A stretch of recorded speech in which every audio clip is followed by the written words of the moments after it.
The blood on Clara Jenkins's apron had long since dried to a rust-brown stain, but she barely noticed as she bent over another wounded man on the makeshift cot in what used to be Laramie's schoolhouse. It was 1878, and Wyoming territory had seen more than its share of violence this summer, with range wars between cattlemen and homesteaders spilling over into the streets of this growing town. Clara had been awake for 36 hours straight, tending to gunshot wounds, setting broken bones, and holding the hands of dying men who called out for mothers and sweethearts who would never come. "Miss Jenkins, you need to rest," Doc Patterson said from across the room, his voice gravelly with exhaustion.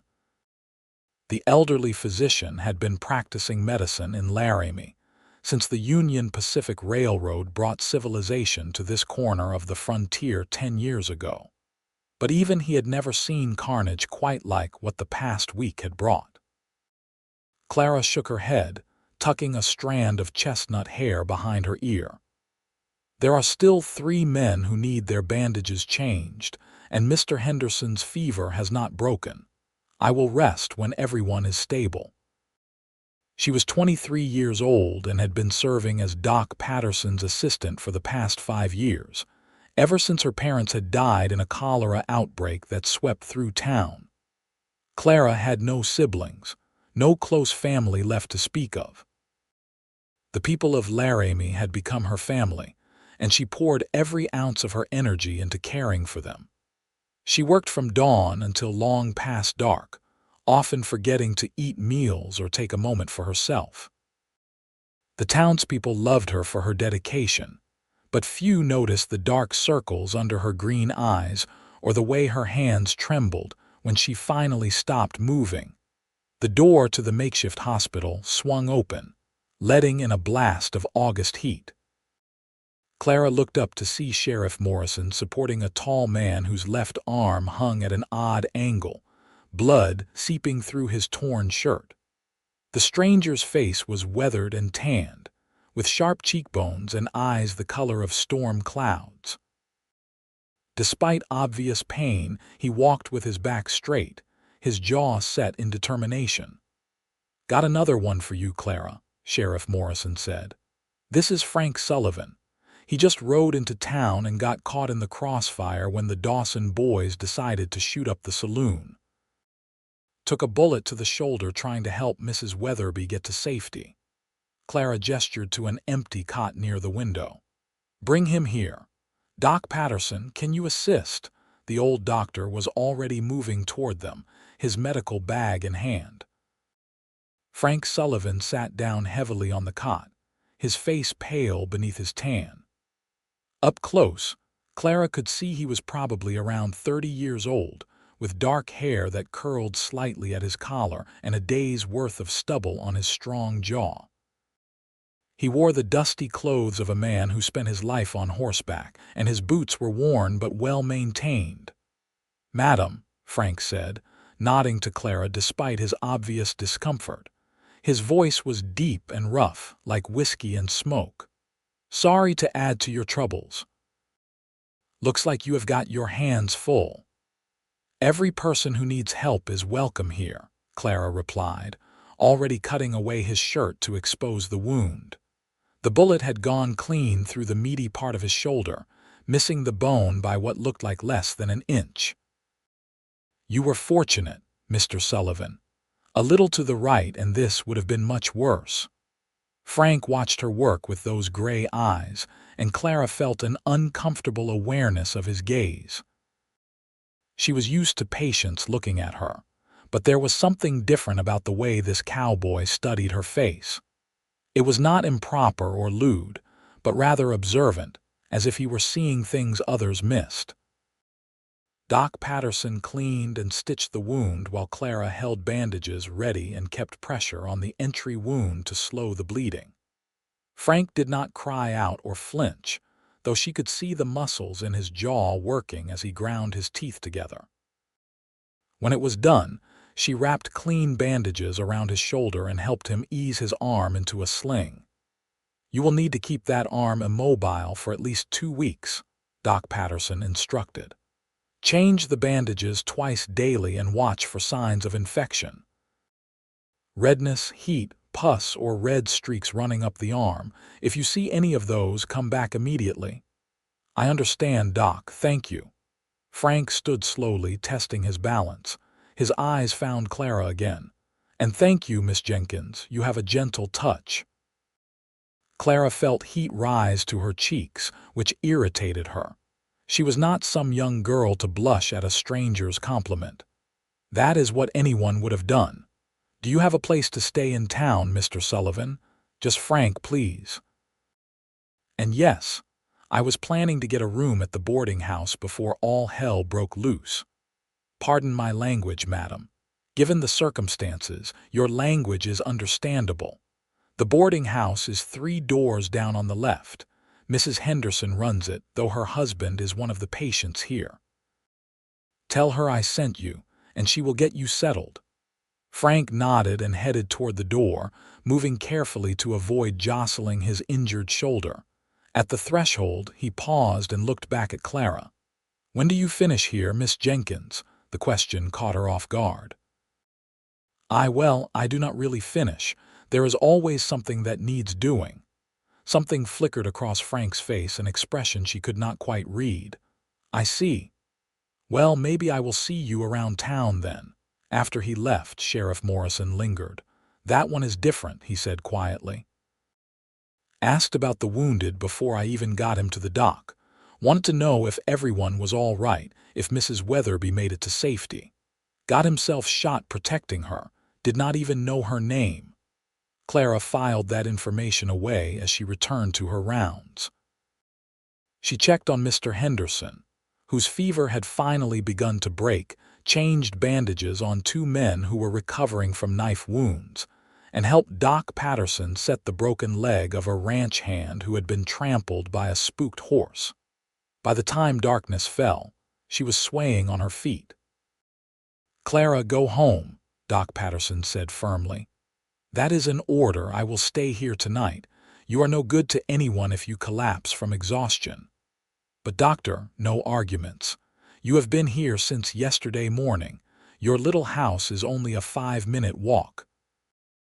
Go eat something and sleep in a real bed. I will send for you if there is an emergency. Clara wanted to protest, but the thought of her own bed was suddenly overwhelmingly appealing. She removed her stained apron, washed her hands and face in the basin by the door, and stepped out into the warm night air. Laramie's Main Street was quiet now, the earlier violence having driven most people indoors. Oil lamps glowed in windows, and somewhere a dog barked. Her home was a small cabin on the edge of town, left to her by her parents. It was not much, just 2 rooms and a loft, but it was hers. Clara let herself in and lit a lamp, looking around at the space she spent so little time in. The kitchen was neat but sparse. With basic supplies she rarely had energy to cook. Her bedroom held a narrow bed, a washstand, and a trunk with her few possessions. There were no decorations, no personal touches that made it feel like a home rather than just a place to sleep. Clara's stomach growled, reminding her she had not eaten since the previous evening. She found some bread that was only slightly stale and a jar of preserves Mrs. Henderson had given her weeks ago.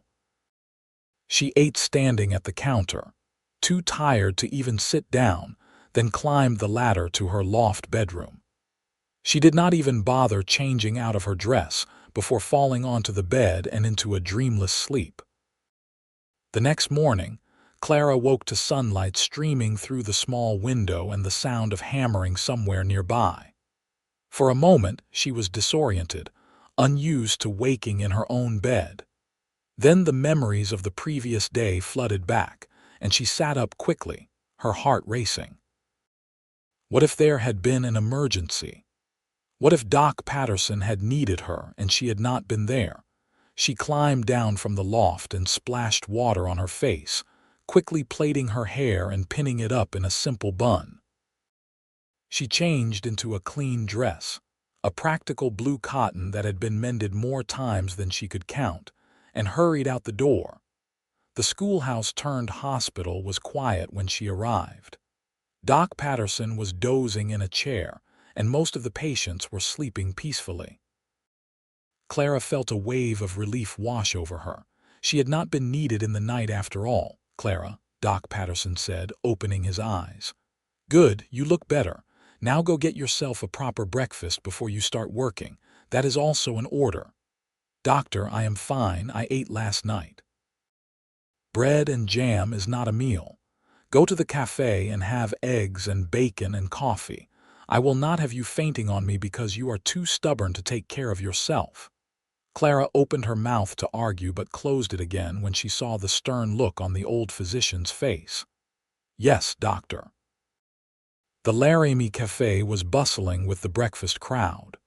Clara slipped into an empty chair at a small table near the window and ordered coffee, eggs, bacon, and biscuits when the harried waitress stopped by. She sipped her coffee and watched the town come to life through the dusty glass. Wagons rolled past, horses clopped down the dirt street, and people hurried about their business.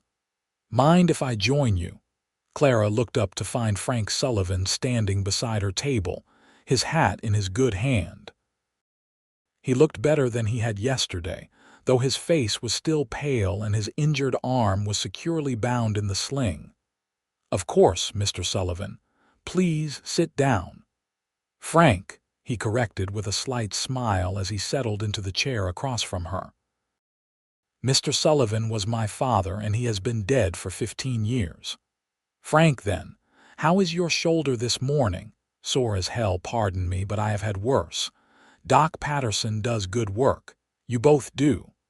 The waitress appeared with Clara's food and took Frank's order for the same. Clara realized she was ravenous and began eating, trying not to appear too eager. When had she last had a hot, proper meal? She could not remember. Frank watched her with those observant gray eyes. "Doc Patterson had to order you to eat, did not he?" Clara paused with her fork halfway to her mouth. "How did you know that? Lucky guess." "I stopped by the hospital this morning to have my bandage checked, and he mentioned he had sent you home and then to breakfast. Said you work too hard." "There is work that needs doing. People need help. And who helps you?" The question was so unexpected that Clara did not know how to answer. She set down her fork and looked at Frank, really looked at him. There was no judgment in his expression, only genuine curiosity and something that might have been concern. "I do not need help. I am quite capable of taking care of myself." "Being capable is not the same as doing it," Frank said gently. "I have been in town less than a day, and I can already see how much everyone relies on you. But who do you rely on? I have Doc Patterson, who is 70 years old and needs you as much as you need him." Frank leaned back as the waitress brought his food. He thanked her and then continued, his voice low enough that only Clara could hear. "I am not criticizing you, Miss Jenkins. I am just making an observation. In my experience, people who spend all their time taking care of others often forget they need taking care of too." Clara felt a defensive wall rising inside her. "You do not know anything about me, Mr. Sullivan." "Frank, and you are right, I do not, but I would like to if you would let me." The sincerity in his voice made Clara's chest tighten. She was not used to people seeing her as anything other than the helpful, capable Miss Jenkins who never complained and always had time for one more patient, one more bandage change, one more emergency. The idea that this stranger had looked at her and seen beyond that facade was both terrifying and strangely appealing. "Why?" she asked finally. Frank was quiet for a moment, cutting his bacon with one-handed awkwardness. "Because yesterday, when I walked into that hospital, I saw a woman who had been awake for more than a day straight, who had blood on her apron and exhaustion in her eyes, but who still looked at me with nothing but compassion and determination to help." That kind of person is rare, Clara. May I call you Clara? Yes, she whispered, not quite sure why her heart was beating so fast. That kind of person deserves to be seen, to be valued for who they are, not just what they can do for others. Frank set down his knife and fork and looked directly at her. I have been riding from ranch to ranch for the past 5 years, working as a cowhand wherever they need an extra man. I have seen a lot of towns and met a lot of people, but I have never met anyone quite like you. Clara did not know what to say. Part of her wanted to dismiss his words as the romantic notions of a man who had been injured and was grateful for her help. But there was something in his eyes, a depth of understanding, that suggested he meant every word. They finished their breakfast in a more comfortable silence, and Frank insisted on paying for both meals despite Clara's protests. As they left the cafe, he walked beside her back toward the hospital. "You need your bandage changed already?" Clara asked. "No, I am going to see if Doc Patterson needs help with anything. I cannot do much with one arm, but I can fetch and carry, keep the patients company, that sort of thing." Clara stopped walking and stared at him. "You want to help at the hospital? Why not?" "I am stuck in town for at least 2 weeks while this heals. Might as well make myself useful, unless you do not want me there." "No, it is not that. Most men would spend their time at the saloon or gambling." Frank's expression turned serious. "I am not most men, Clara." "The sooner you understand that, the better." Something in his tone sent a shiver down her spine that had nothing to do with fear. She nodded slowly and continued walking, acutely aware of his presence beside her. True to his word, Frank spent the morning helping at the hospital. He moved carefully to avoid aggravating his shoulder, but he proved invaluable in a dozen small ways. He helped patients drink water, read letters to those who could not read themselves, and listen to their stories with genuine interest. Clara watched him from the corner of her eye as she worked, noting how gentle he was with the frightened ranch hand with the broken leg, how patient with the old prospector who had been knifed in a bar fight and could not stop talking. Around noon, Mrs. Henderson arrived with a basket of sandwiches and cookies for the patients. She was a plump woman in her 50s with kind eyes and a no-nonsense manner. Her husband was sleeping peacefully in one of the cots, his fever finally broken. "Miss Jenkins, you are an angel, Mrs. Henderson said, squeezing Clara's hand. "Tom says you stayed by his side all night 2 nights ago when his fever was at its worst. I do not know how to thank you." "Seeing him recover is thanks enough," Clara said warmly. "He is doing much better. Another few days and he should be able to go home." Mrs. Henderson beamed and then noticed Frank helping distribute the sandwiches. "Oh, you must be Mr. Sullivan. How is your shoulder?" "Healing well, thanks to Miss Jenkins and Doc Patterson." "Such a brave thing you did, protecting Mrs. Weatherby like that. The whole town is talking about it. We could use more men like you around here." Mrs. Henderson gave Clara a meaningful look that made her blush. After Mrs. Henderson left, Clara found herself working alongside Frank more and more throughout the afternoon. They fell into an easy rhythm, anticipating each other's needs without words. When Clara needed clean bandages, Frank was already there with them. When Frank struggled to help a patient sit up with only one good arm, Clara was beside him to assist. The day passed quickly, and before Clara knew it, evening was falling. Doc Patterson shooed them both out, insisting he would take the night shift. "I slept all day yesterday while you two worked," he said firmly. "Now it is my turn. Both of you go get dinner and rest. I will see you in the morning." Clara found herself walking down the street beside Frank again, the air cooling as the sun sank toward the horizon. She should go home, she knew. She should eat something and sleep. But the thought of another solitary evening in her empty cabin felt suddenly unbearable. "Have you eaten at the hotel restaurant yet?" Frank asked, as if reading her thoughts. "I hear they have the best steak in town." "I have not had time for such things," Clara admitted. "Then let me take you to dinner. A proper dinner with tablecloths and everything. You have been taking care of everyone else. Let me take care of you for one evening." The words hit Clara with unexpected force. "Let me take care of you." When was the last time anyone had said something like that to her?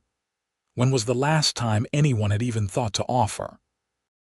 "I do not know," she said hesitantly. "That seems like, people will talk. Let them talk. You deserve a good meal and an evening off. There is nothing scandalous about two friends having dinner together." Frank paused and looked at her seriously. "Unless you do not want to be my friend. If I am being too forward, just say so and I will leave you alone." "No," Clara said quickly. "No, I would like to have dinner with you and I would like to be your friend." Frank's smile transformed his face, softening the hard edges and making him look younger. "Good. Then it is settled." The hotel restaurant was fancier than anywhere Clara usually went. White tablecloths covered the tables, and actual glass windows let in the fading light. The owner, Mr. Peterson, seated them near a window and presented them with printed menus. Clara could not remember the last time she had eaten somewhere that had printed menus. She ordered the roasted chicken, and Frank ordered the steak, along with wine for them both. When the wine arrived, Clara sipped it cautiously. She rarely drank, but the rich red flavor was pleasant, warming her from the inside. "Tell me about yourself," Frank said. "How did you end up working for Doc Patterson?" Clara set down her wine glass and considered how much to share. But something about Frank's open, interested expression made her want to talk. "My parents moved to Laramie when I was 13, right after the railroad came through. My father was a carpenter and my mother took in washing. They wanted a fresh start, a chance at a better life." She paused, the old pain still sharp after all these years. "When I was 18, there was a cholera outbreak. It swept through town so fast. My parents were among the first to fall ill." "I am sorry," Frank said quietly. "Doc Patterson was overwhelmed. He was the only doctor in town, and people were dying faster than he could treat them. I started helping him, just fetching water and boiling bandages at first. But I learned quickly, and he started teaching me more. By the time the outbreak ended, I was his assistant. I have been working with him ever since." "You saved lives," Frank said, "probably more than you will ever know." "I tried. We lost so many people, including my parents." Clara took another sip of wine, needing the fortification. "After they died, I had nothing else. No family, no prospects. Helping people, taking care of them, it gave my life purpose. It made the loss feel less pointless." Frank reached across the table and covered her hand with his good one.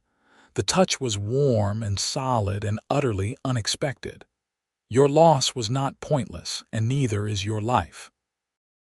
You have spent 5 years giving everything you have to this town. That is admirable. But Clara, you are allowed to have a life too. You are allowed to want things for yourself." "I do not know what I would want," Clara said honestly. "I have spent so long just trying to get through each day, helping whoever needs help, that I have not thought about what I might want." "Then think about it now.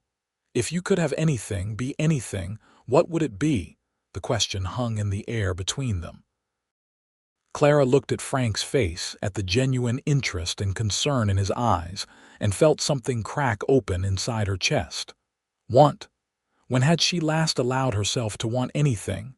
"I suppose I would want a family again," she said slowly. "People to love who love me back.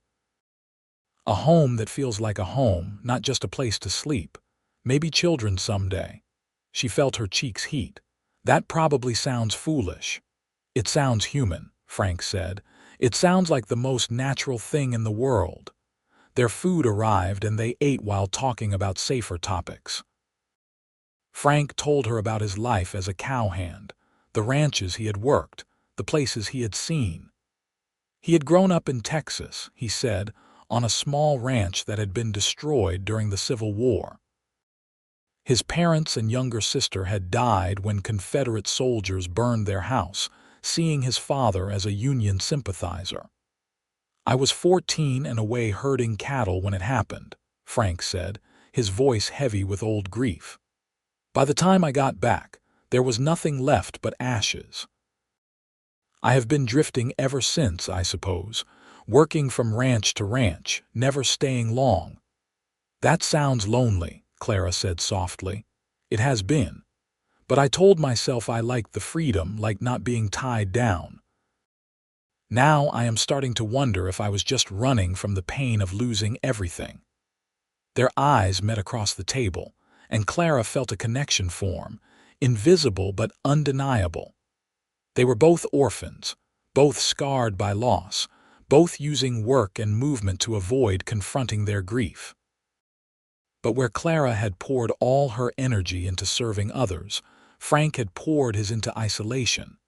After dinner, Frank walked Clara home through the darkening streets. The summer night was warm, with stars beginning to appear overhead. They walked slowly, neither seeming eager for the evening to end. At Clara's door, Frank paused. "Thank you for having dinner with me. I enjoyed it more than I have enjoyed anything in a very long time." "I enjoyed it too," Clara admitted. "More than I expected to." Frank smiled. "I will take that as a compliment. May I see you tomorrow?" "I will be at the hospital." "Then I will be at the hospital too. But maybe tomorrow evening we could have dinner again, or just take a walk. I am not ready to stop spending time with you, Clara Jenkins." Clara's heart hammered in her chest. This was happening so fast. She had only known this man for a day, but somehow it felt right in a way nothing had felt right for a very long time. "I would like that," she whispered. Frank reached up with his good hand and gently tucked a loose strand of hair behind her ear. The gesture was so tender that Clara felt tears prick at her eyes. When was the last time someone had touched her with such gentleness, such care? "Good night, Clara." "Good night, Frank." She watched him walk away into the darkness before letting herself into her cabin. For the first time in years, her empty house did not feel quite so lonely. The next 2 weeks fell into a pattern that was both new and comfortable. Clara worked at the hospital each day, and Frank was always there, helping however he could despite his injured shoulder. They developed an easy partnership, working together so smoothly that Doc Patterson commented on it more than once. "You two move like you have been working together for years," the old doctor said one morning, watching as Clara handed Frank the exact bandage he needed without him asking. "It is a good thing to see." In the evenings, Frank and Clara would have dinner together, sometimes at the hotel restaurant, sometimes at the cafe, once at Mrs. Henderson's boarding house when the landlady invited them.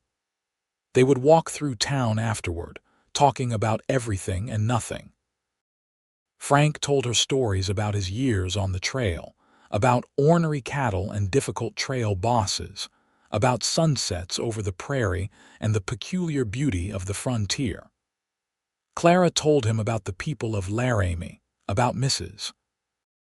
Henderson's kindness and Doc Patterson's wisdom, about the babies she had helped deliver and the lives she had helped save.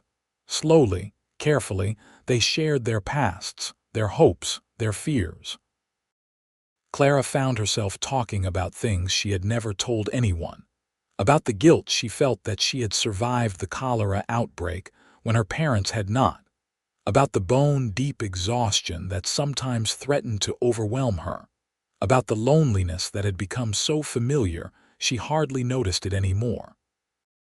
Frank listened to everything with those steady gray eyes, never judging, never dismissing her feelings.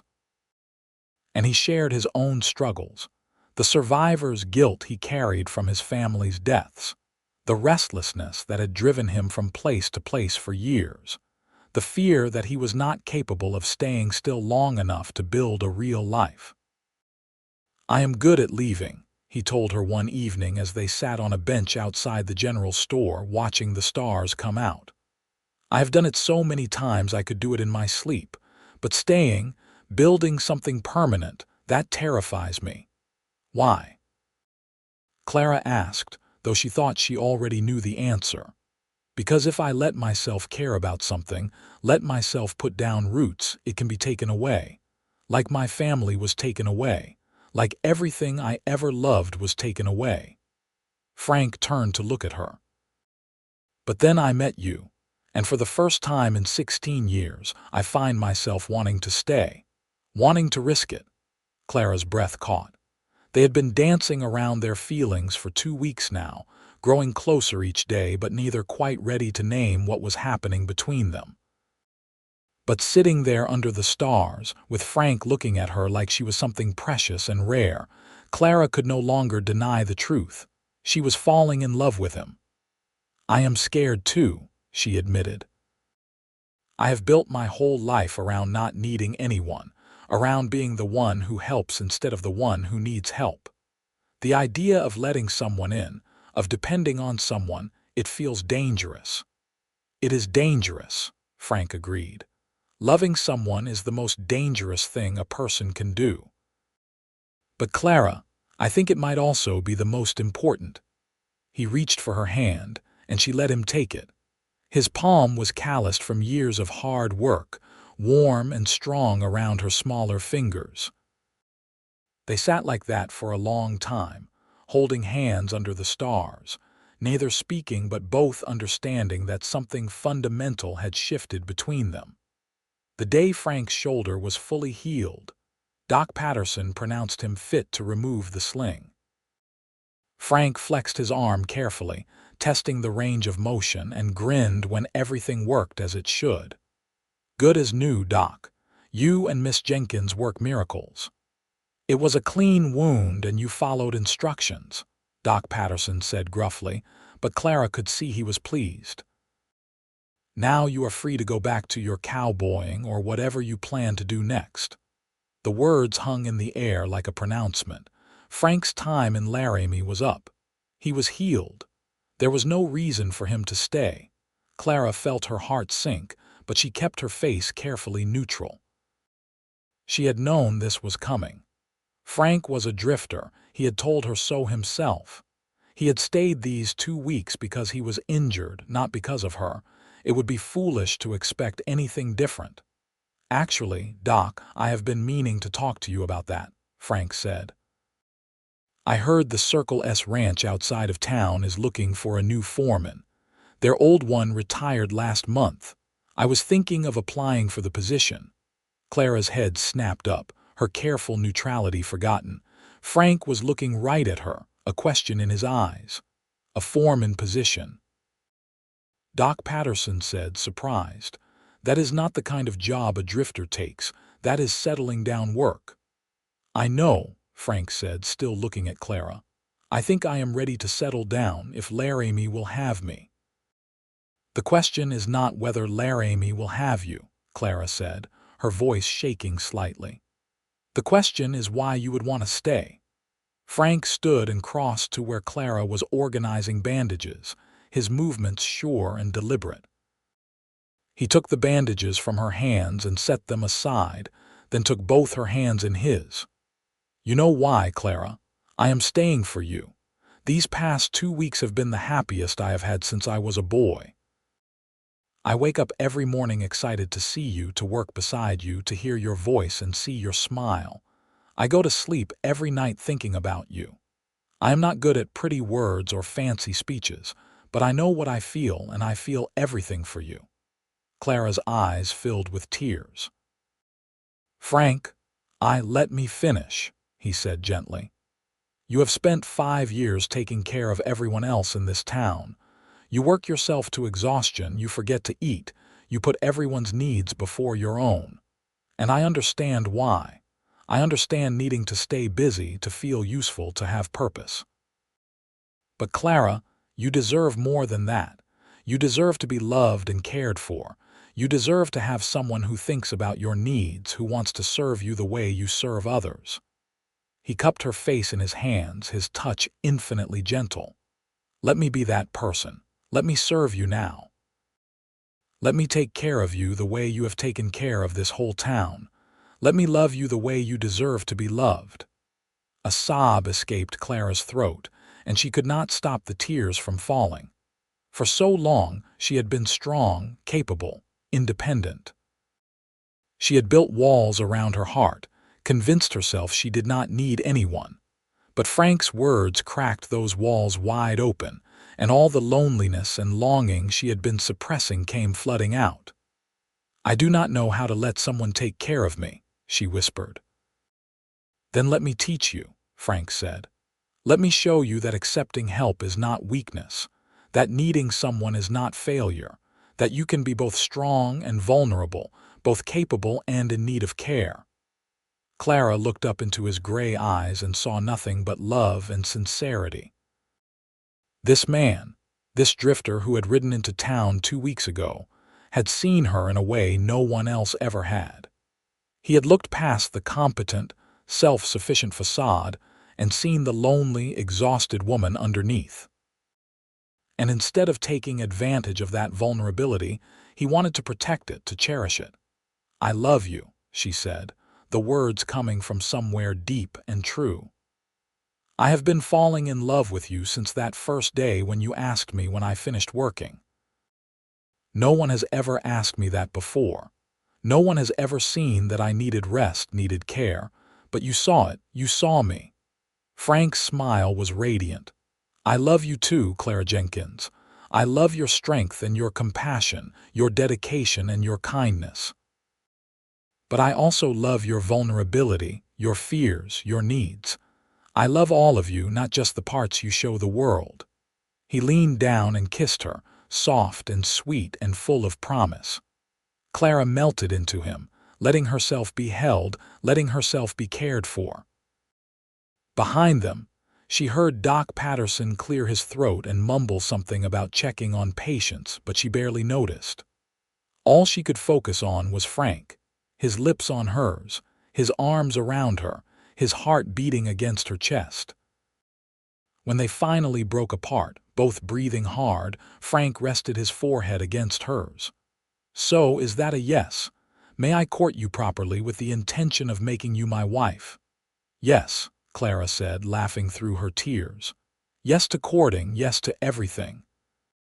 Frank got the foreman position at the Circle S Ranch. The owner, a weathered old rancher named Mr. Thornton, was impressed by Frank's experience and work ethic. The job came with a small house on the ranch property, just a 3-mile ride from town, and a good salary. Frank threw himself into his new responsibilities with the same dedication he had shown helping at the hospital. He woke before dawn to oversee the ranch hands, spent long days riding the range checking on cattle and fences, and came home exhausted but satisfied. On Sundays, his day off, he would ride into town to spend time with Clara. Their courtship was the talk of Laramie. The mysterious cowboy who had arrived wounded and stayed for love, and the dedicated healer who had finally found someone to care for her. People smiled when they saw them walking together, and more than one older woman told Clara she deserved happiness. True to his word, Frank made it his mission to ensure Clara took better care of herself. He would show up at the hospital with food she had not asked for but desperately needed. He insisted she take at least one full day off each week, and on those days, they would go on picnics or ride out to see the ranch or simply sit together and talk. Slowly, Clara began to understand what Frank had meant about letting someone serve her. She learned to accept his help without feeling guilty, to admit when she was tired or hungry or overwhelmed. She learned that asking for support did not make her weak, and that letting Frank care for her actually made their relationship stronger, not weaker. Doc Patterson noticed the change in her almost immediately. "You look healthier," he told her one morning about a month into her courtship with Frank. "More rested, happier. That young man is good for you." "He is," Clara agreed, unable to keep the smile off her face. "He makes me want to be better, not by criticizing or demanding, but just by caring. By seeing me as more than just the woman who fixes everyone else's problems." "That is what love should be," Doc Patterson said wisely. "Two people seeing each other clearly and choosing to build a life together anyway." In September, 3 months after Frank had first ridden into Laramie, he proposed. He took Clara out to a meadow on the ranch property, where wildflowers still bloomed despite the approaching autumn. He spread out a blanket and they had a picnic lunch he had prepared himself, complete with her favorite foods. As the sun began to set, painting the sky in shades of orange and pink, Frank took Clara's hand and dropped to one knee. "Clara Jenkins, you have changed my life in ways I never thought possible.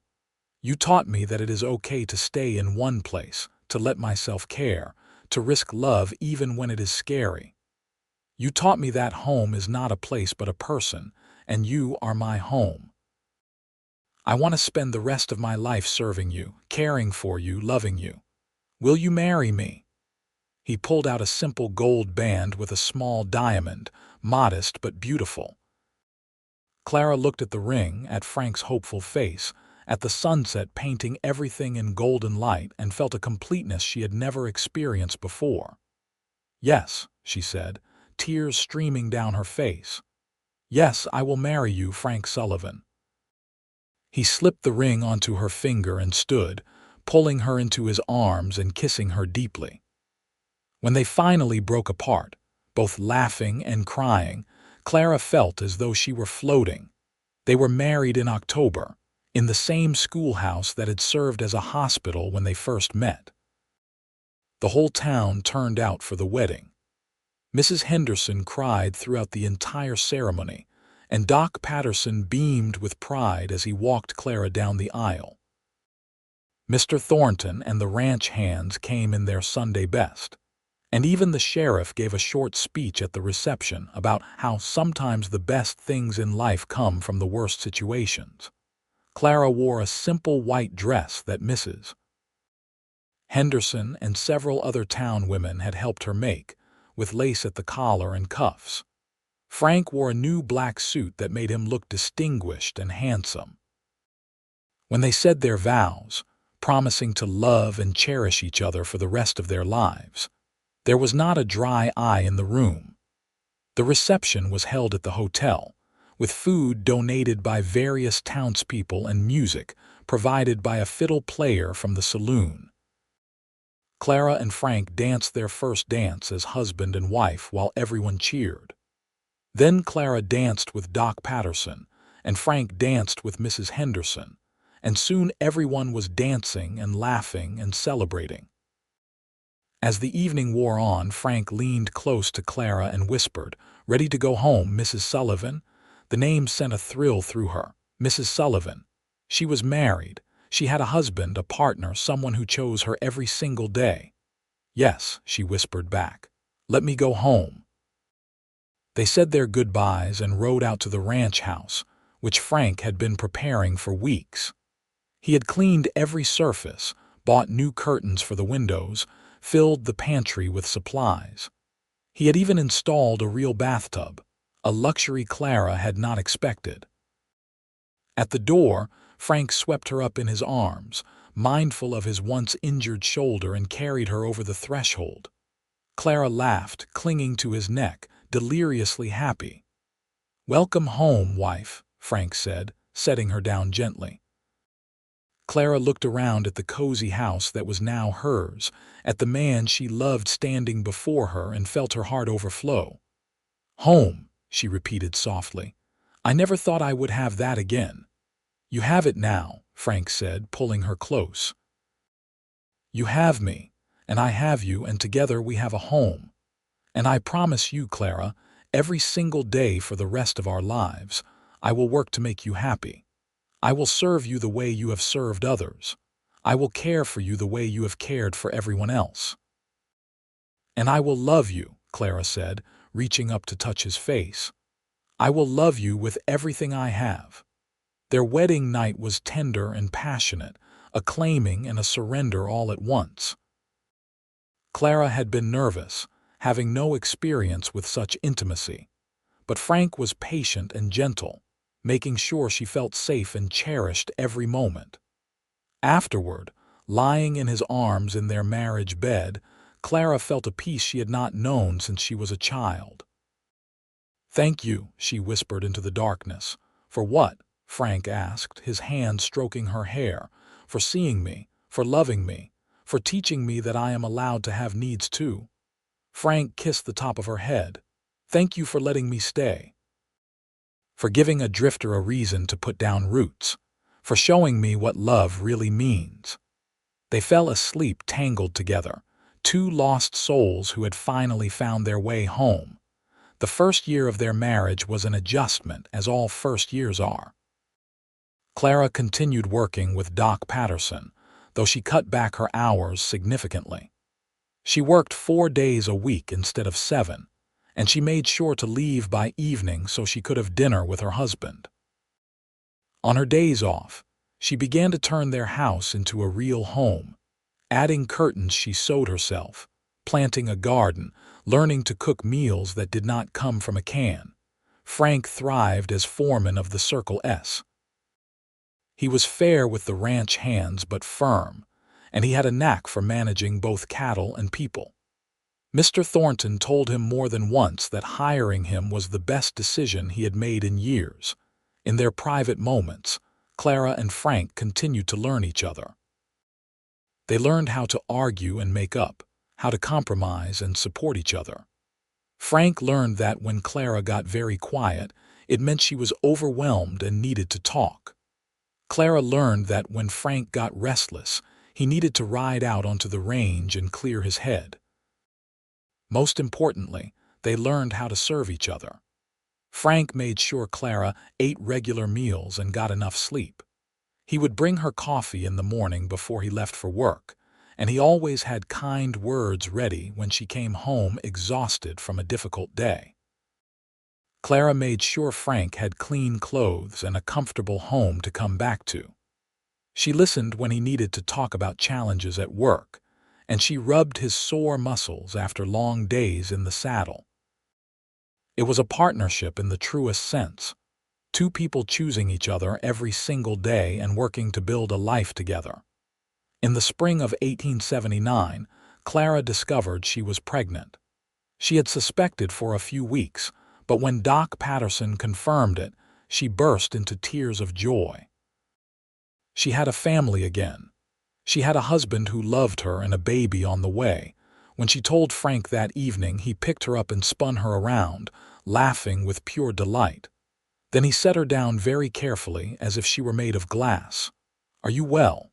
Do you need to sit down? Should you even be working? Maybe you should quit and focus on resting." Clara laughed at his sudden overprotectiveness. "Frank, I am pregnant, not dying. Women work throughout their pregnancies all the time. I will be fine."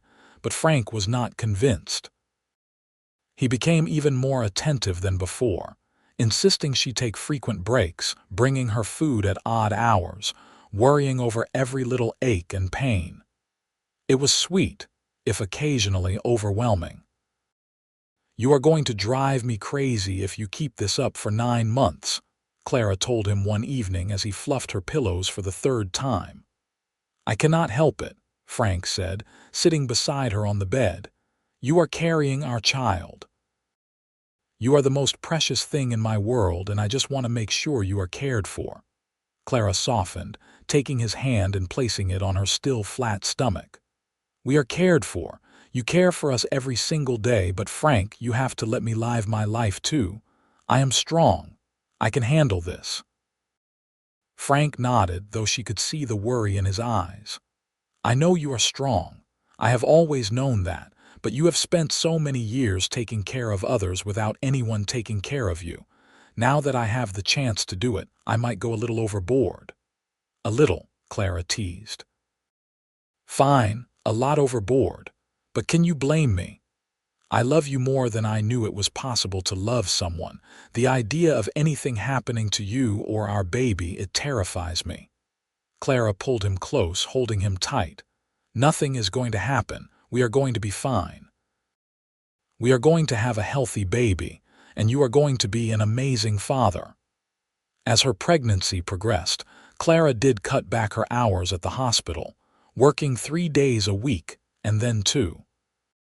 Doc Patterson understood, and he had recently taken on a young man from back east as an apprentice, so the workload was more manageable. Clara spent her days preparing for the baby, sewing tiny clothes, setting up a cradle that Frank built with his own hands, reading everything she could about childbirth and infant care.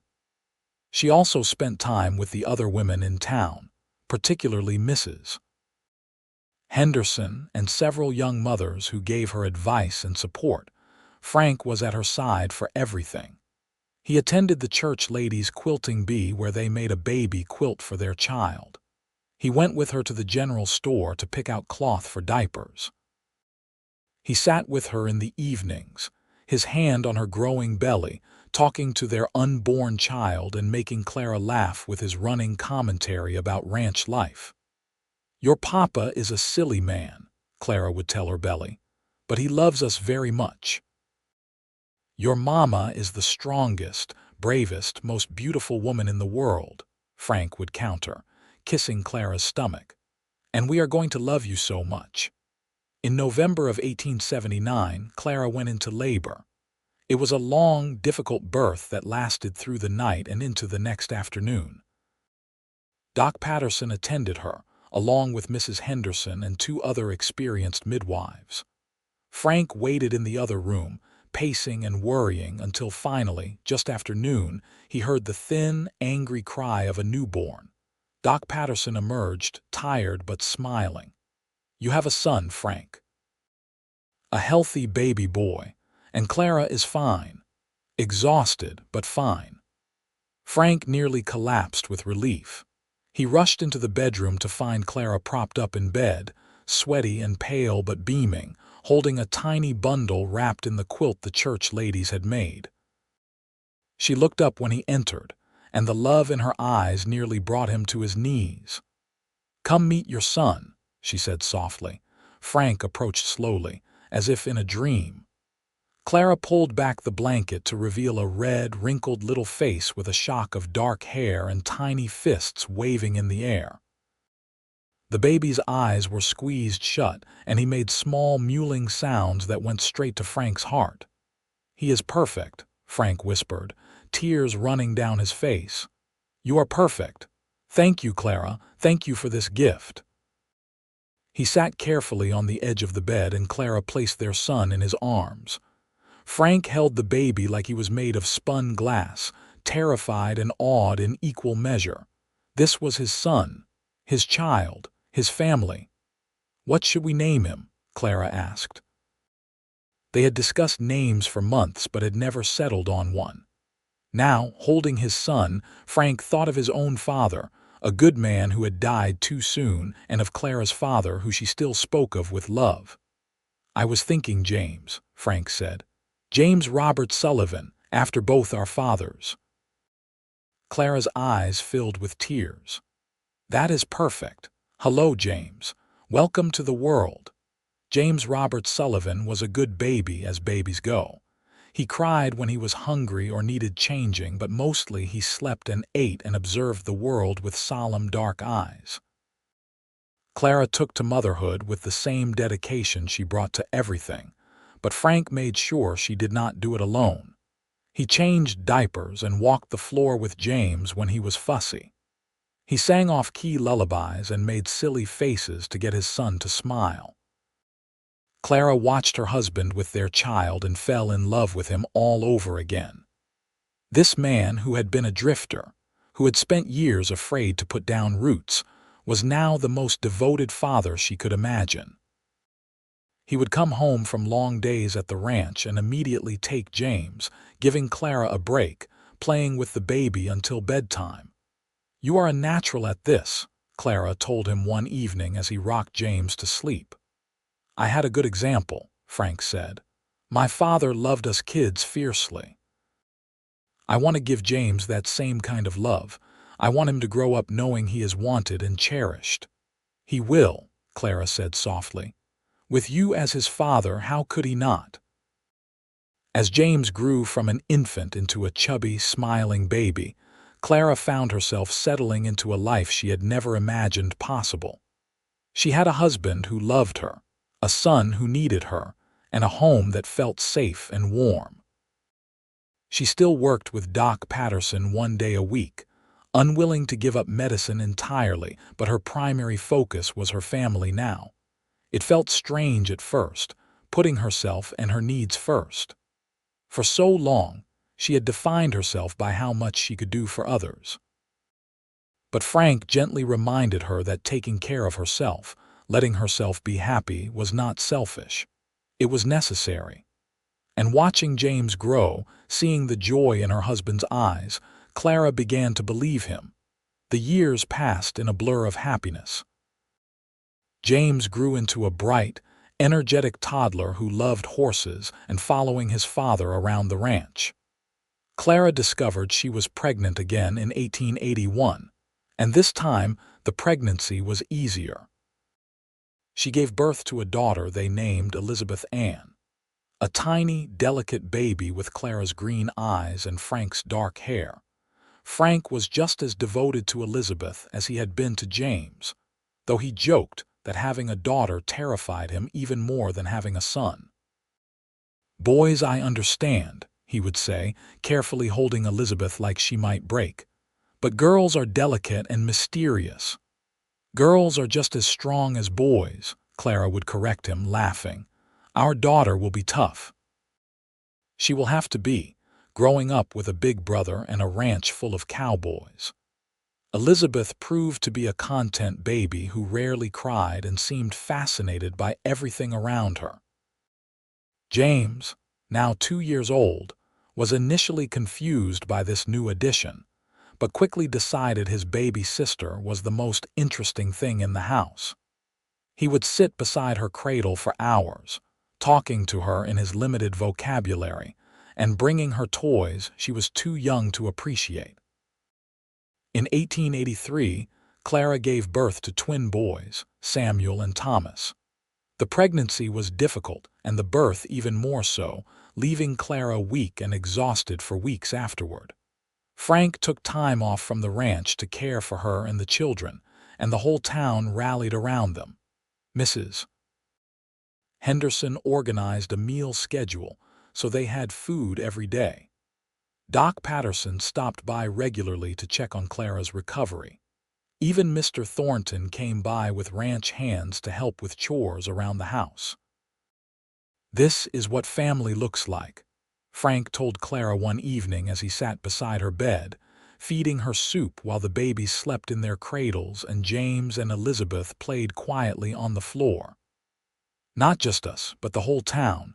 We are all connected, all taking care of each other."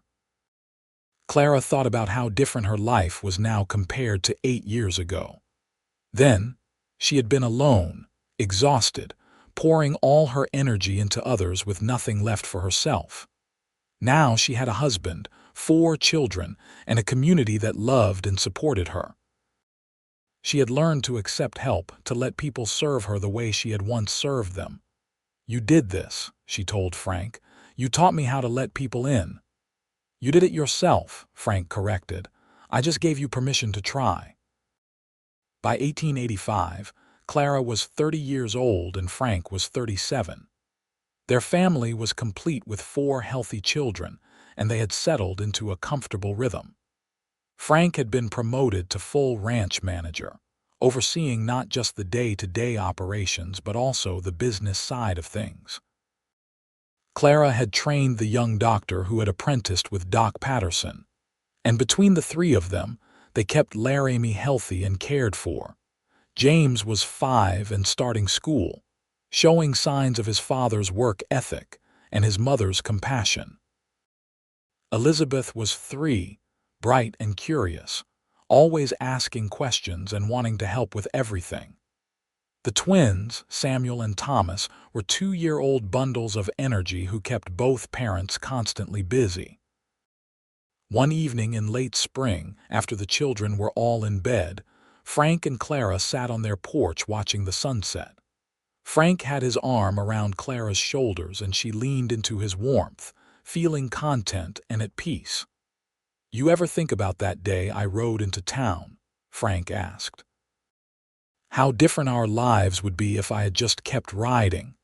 "I think about it sometimes," Clara admitted, "but I cannot imagine my life without you now.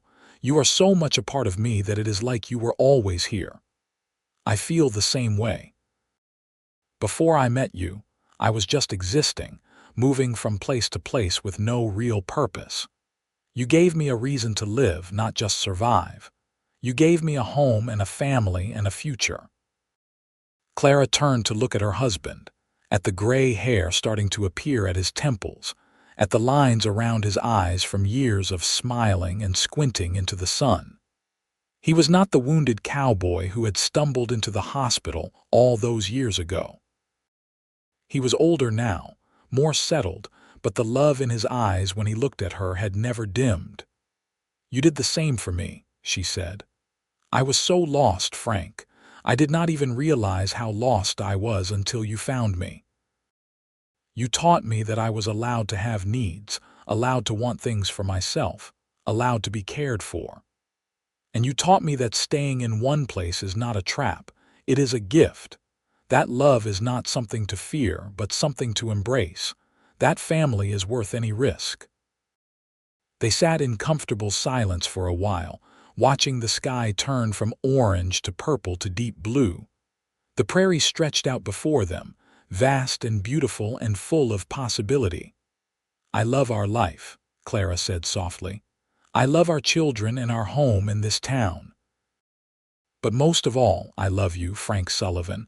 You are the best thing that ever happened to me." Frank pulled her closer and kissed the top of her head. "I love you too, Clara, more than words can say. You saved my life that day in the hospital, but you did more than that. You gave me a reason to live it." Inside the house, one of the twins started crying and they both laughed. The peaceful moment was over, but that was all right. They had a lifetime of moments ahead of them. As the years continued to pass, Frank and Clara watched their children grow and thrive. James became interested in ranching and would ride out with Frank whenever possible, learning the business from the ground up. Elizabeth showed an early aptitude for medicine and would often accompany Clara when she helped Doc Patterson, asking questions and observing procedures with keen interest. The twins, Samuel and Thomas, were inseparable and shared a love of mischief that kept their parents on their toes. They were always getting into scrapes, whether climbing trees they should not climb or convincing the ranch hands to let them ride horses they were too young for. But they were good boys at heart, kind and loyal to each other and their family. In 1890, Doc Patterson passed away in his sleep at the age of 82. The whole town mourned his loss, none more than Clara. He had been her mentor, her friend, and the closest thing to a father figure she had after her own father died. At his funeral, Clara spoke about his kindness and his dedication to healing, and how he had saved her life in more ways than one. "He taught me that caring for others is one of the highest callings a person can have," she said through her tears. "But he also taught me that we must care for ourselves too, or we will have nothing left to give. I carry his lessons with me every day." After Doc Patterson's death, Clara took over more of the medical responsibilities in Laramie, working 3 days a week while the younger doctor handled the rest. Elizabeth, now 9 years old, began seriously apprenticing with her mother, showing a natural talent for healing that reminded Clara of herself at that age. "You have a gift," Clara told her daughter one afternoon, as Elizabeth carefully stitched up a ranch hand's cut arm under Clara's supervision. "But remember, Having the ability to help others is not the same as being obligated to sacrifice yourself. You must take care of yourself too. Like Papa takes care of you? Elizabeth asked. Exactly like that. Your father taught me that accepting help and care is not weakness. It is wisdom. Remember that as you grow older. James, at 11, was already talking about taking over the ranch someday. Mr. Thornton, now in his 70s, had begun discussing with Frank the possibility of selling him the Circle S when he was ready to retire. It would take years of saving and planning, but the idea that their family might own the ranch where Frank worked filled both him and Clara with pride and excitement. The twins were 8 now, still full of energy but starting to show distinct personalities. Samuel was more studious, interested in books and numbers. Thomas was the more physical one, always wanting to be outside working with the animals. Frank and Clara made sure to nurture both boys' interests, getting Samuel books from the traveling libraries that came through town, and letting Thomas spend extra time with the horses. In 1895, 17 years after Frank first rode into Laramie, the Sullivan family faced their biggest challenge yet. A harsh winter led to a difficult spring, and disease swept through the cattle herd at the Circle S. Frank worked around the clock trying to save as many animals as possible, but the losses were devastating. Mr. Thornton, faced with the financial strain, began talking about selling the ranch to a big cattle corporation from back east. Frank came home one night looking more defeated than Clara had ever seen him. He sat at their kitchen table, his head in his hands, while the children slept upstairs. "Thornton is selling," he said quietly. "He cannot recover from the losses. The corporation wants to bring in their own management. I will be out of a job by summer." Clara sat beside him and took his hand. "Then we will figure something out. We always do. We have faced hard times before, and we have gotten through them together." "I am 47 years old, Clara, too old to go back to being a ranch hand, even if I wanted to. And I have a family to support. What if I cannot provide for you and the children? Frank Sullivan, look at me." Clara waited until he raised his head and met her eyes.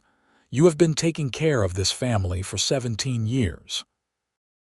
You have given us a good life, a loving home, and more happiness than I ever dreamed possible. If we lose the ranch, if we have to start over, we will do it together. You are not alone in this." Frank's eyes filled with tears. "I feel like I am failing you. You could never fail me. Never. You showed me what love is, what partnership is. Now let me show you. Let me serve you the way you have served me all these years. Let me be your strength when you need it." Frank pulled her into his arms, holding her tight.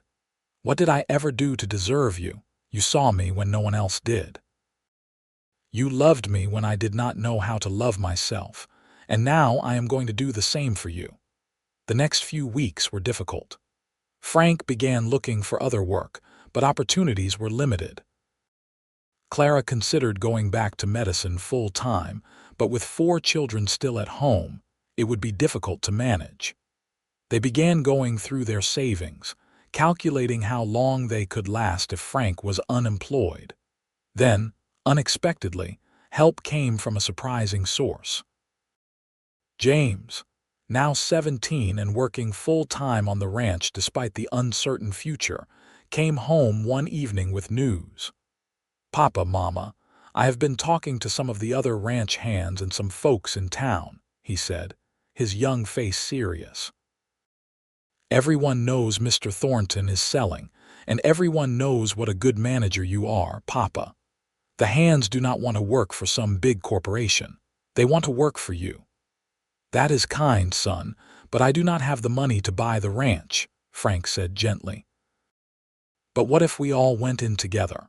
James continued, excitement building in his voice. "What if the ranch hands and some of the townspeople who have benefited from the ranch over the years pooled their money?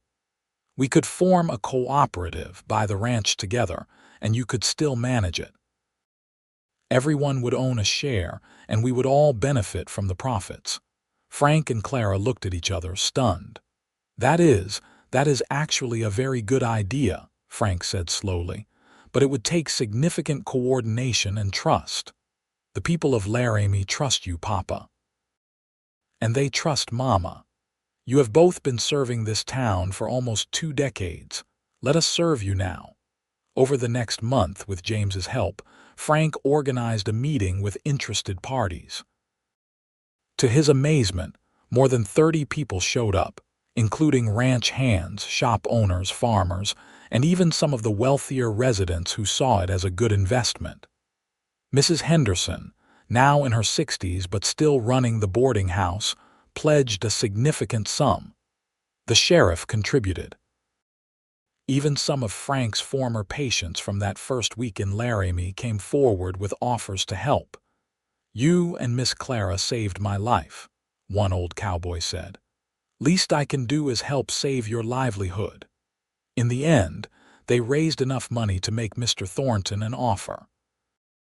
It was less than the big corporation was offering, but Thornton, who had grown fond of Frank over the years, accepted it.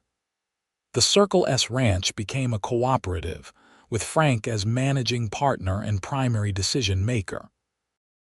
Each investor owned a share proportional to their investment, and profits would be distributed accordingly.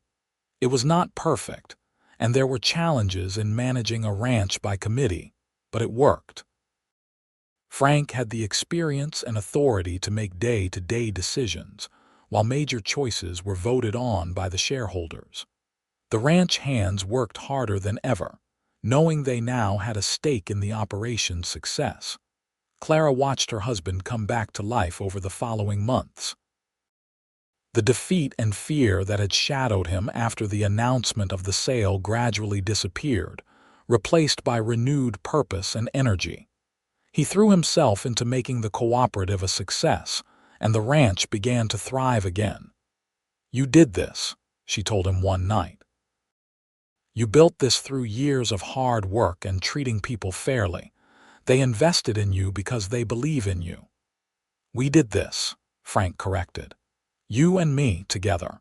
If you had not given me the courage to stay in Laramie all those years ago, none of this would exist. Our family, the ranch, the life we built, it all started because you let me serve you, and in doing so, you taught me what it means to truly live." The turn of the century came, bringing with it new challenges and opportunities. James was 22 now and Frank's right hand at the ranch. He had fallen in love with the daughter of one of the cooperative investors, and they were planning a wedding for the following spring. Elizabeth was 18 and had become Clara's full partner in medical practice, the two of them working together to care for Laramie's residents. The twins were 17, with Samuel planning to go to college to study agriculture and Thomas Content to stay on the ranch and work with horses. Frank was 52 and Clara 45, their hair now streaked with gray, their faces lined with age, but their love for each other had only deepened with time. They had weathered storms together: financial hardship, illness, the everyday challenges of raising 4 children on the frontier. Through it all, they had held fast to the promise they made to each other on that evening so long ago: to serve each other, to care for each other, to choose each other every single day. One warm summer evening in 1901, 23 years after Frank first rode into Laramie, they sat on their porch watching the sunset. Their children were all out: James courting his sweetheart, Elizabeth at a social with friends, the twins off on some adventure of their own. For the first time in years, Frank and Clara were alone together. "You remember the night I proposed?" Frank asked, his arm around Clara's shoulders like always. "Of course. In the meadow with the wildflowers and the sunset. You were so nervous your hands were shaking." Frank laughed. "I was terrified you would say no, that you would decide I was not worth the risk. Never, Even then, I knew you were the best thing that had ever happened to me." Clara leaned her head on his shoulder, breathing in the familiar scent of him, leather and sunshine and home. "We have had a good life, have not we? The best life. Better than I ever dreamed possible when I was drifting from ranch to ranch with nothing to call my own." Frank turned to look at her, and his eyes were full of love and gratitude. "You gave me everything, Clara. A home, a family, a purpose. You taught me what it means to really live, not just exist. And you gave me permission to be human," Clara said. "To have needs and wants and dreams of my own. Before you, I was just going through the motions, serving others but never letting myself be served. You changed everything." They sat in comfortable silence as the sun sank below the horizon, painting the sky in shades of gold and crimson. Somewhere in the distance, cattle lowed and horses whinnied. The prairie stretched out before them, vast and beautiful and full of life. "I am so glad you rode into Laramie that day," Clara whispered. "I am glad you were there when I did," Frank whispered back. "I am glad you let me help you. I am glad you said yes to everything, to courtship, to marriage, to building this life together. I would say yes again, every single time." Frank kissed her softly, tenderly, with all the love of 23 years of marriage behind it. When they pulled apart, both were smiling.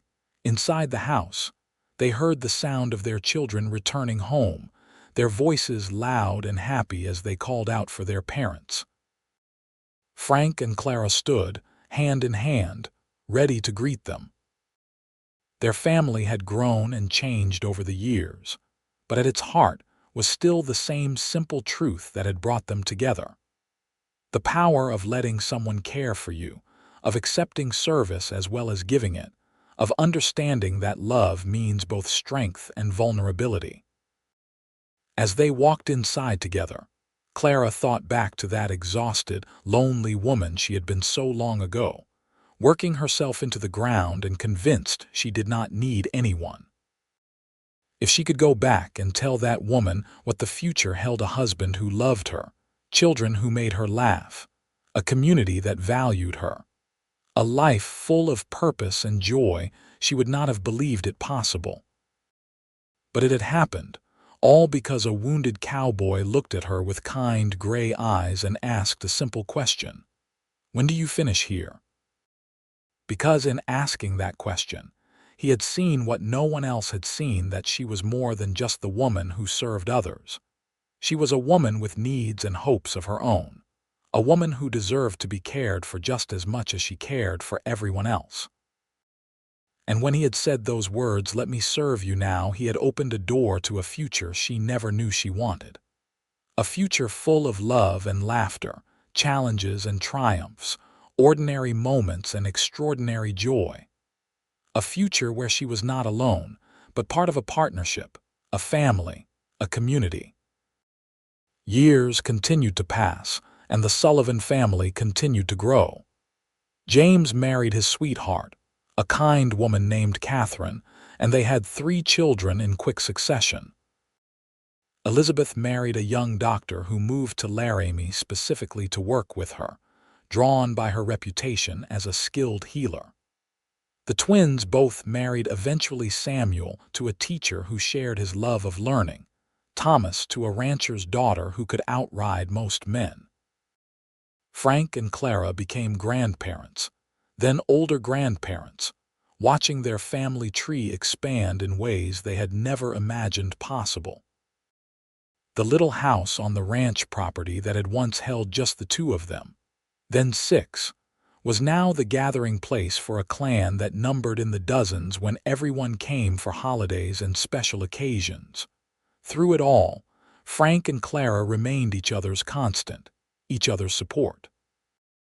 When Frank's joints began to ache from decades of hard ranch work, Clara was there with warm compresses and gentle hands.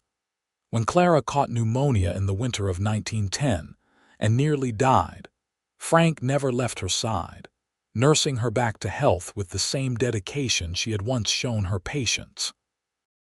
"You are not allowed to leave me," he told her during the worst of her illness, his voice rough with fear and exhaustion. "I need you too much. Our grandchildren need you. You have to fight, Clara."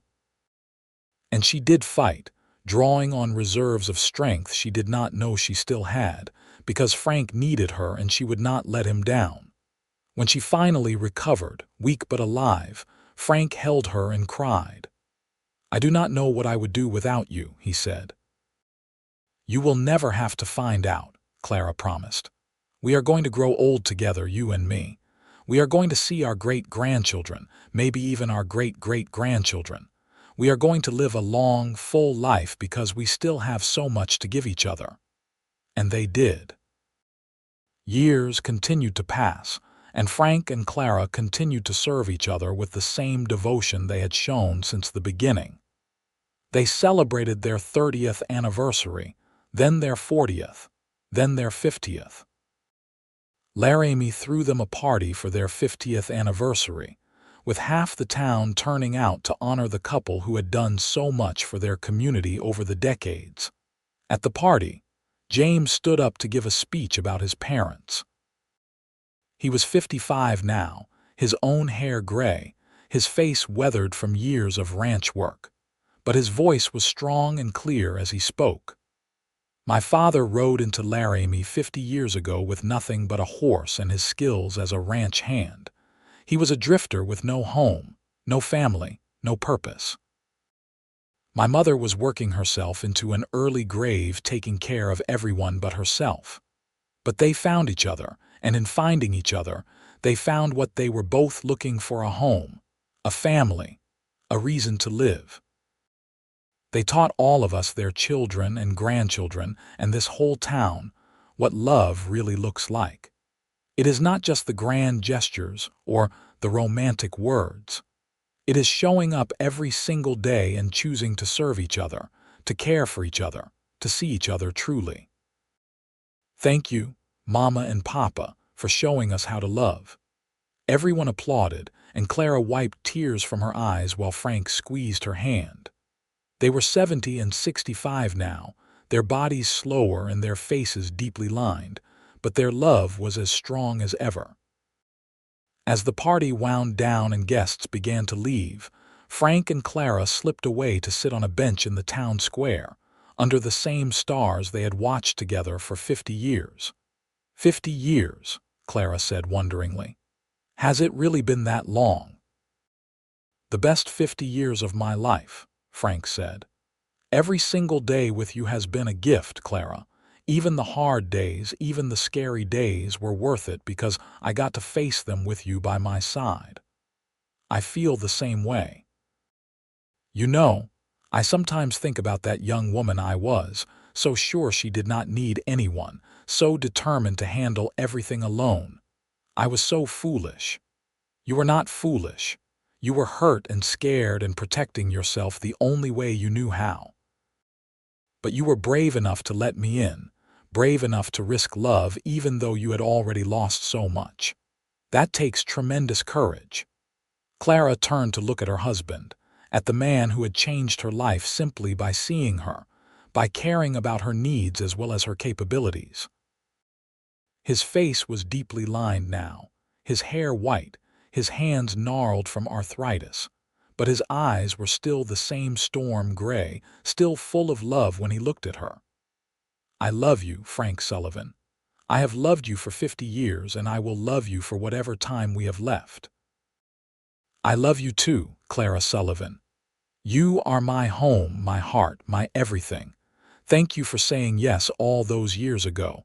Thank you for building this life with me. They sat together under the stars, two old people who had loved each other well, who had served each other faithfully, who had built a family and a legacy that would continue long after they were gone. The town around them was quiet, peaceful, safe in no small part because of everything they had contributed over the decades. No regrets, Frank asked quietly. Not a single one, Clara replied. How could I regret a life this full, this rich, this filled with love? They sat there until the cold drove them home, walking slowly hand in hand through streets they knew as well as they knew each other. Their children had cleaned up from the party and left everything neat and tidy. Frank banked the fire while Clara prepared for bed, moving through their nighttime routine with the ease of 50 years of practice. In bed, wrapped in each other's arms like always, Clara thought about the journey that had brought them here. From that first day in the makeshift hospital, through courtship and marriage, children and grandchildren, joy and sorrow, triumph and struggle, they had walked every step together. Frank had kept his promise to serve her, to care for her, to make sure she never had to face life alone again. And she had kept her promise to love him, to be his home, to give him the family and purpose he had been searching for. "Thank you," she whispered into the darkness. "For what?" Frank murmured, already half asleep. "For seeing me, for loving me, for showing me that I was allowed to have needs too, for serving me when I only knew how to serve others, for everything." Frank pulled her closer and kissed her forehead. "Thank you for letting me. Thank you for trusting me with your heart. Thank you for building this beautiful life with me." They fell asleep tangled together as they had every night for 50 years. Two souls who had found each other against all odds and built something lasting, something true, something that would echo through generations. Frank Sullivan died peacefully in his sleep at the age of 78, with Clara beside him and his family surrounding his bed. He had lived to see great-grandchildren born, to watch his family flourish, to know that the legacy he left behind was one of love and service and dedication. His last words were to Clara, "Thank you for the best life a man could ask for. I love you."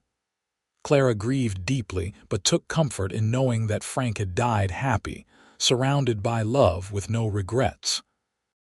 She lived 3 more years, continuing to work in medicine until the very end, still serving her community, but now with a better understanding of balance, of caring for herself as well as others. She spent time with her children and grandchildren and great-grandchildren, passing on the lessons she and Frank had learned. That serving others is noble, but that accepting service is equally important. That love is both giving and receiving. That we all need to let ourselves be seen, truly seen by at least one other person. Clara Sullivan died at the age of 75, peacefully and without pain, with her daughter Elizabeth holding her hand. Her last words were, "Tell your father I am coming home."